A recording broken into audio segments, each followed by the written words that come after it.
Okay, so we've had a bit of a change of plan. The first meeting that we're going to do is the Formula 100 Classic TKM race at Kimbolton. So the reason for that change is that F100 have just changed their rules just for the next two races to try and bring new drivers in. And that rule change is that you can use used tyres. So we've basically got a couple of sets of tyres for not much money.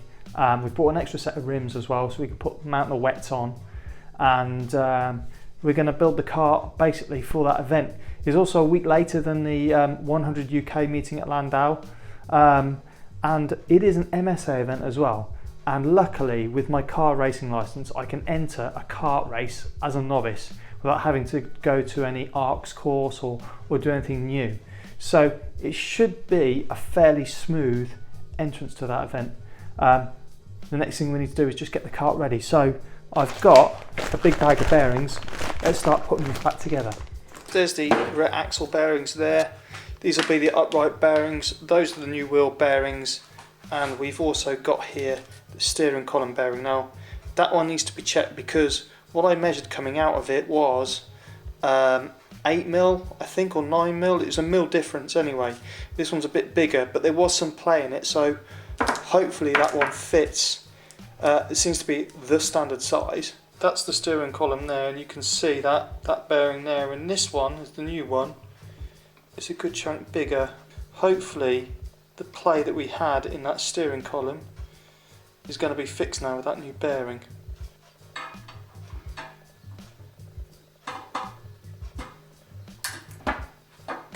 There's no play, so what's next? Well, I've got the front wheels here.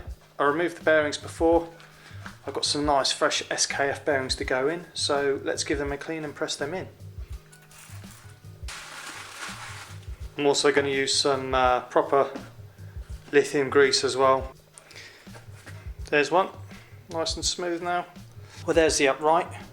It's a bit dark, but you can see this one's had a bit of a bend at some point in its life. It's a bit hard to see, but it is fairly straight. And we need to pop two bearings in there, one on each side. So we'll press them in with normal grease. Also, don't forget the little insert. I was hoping that would just tap in.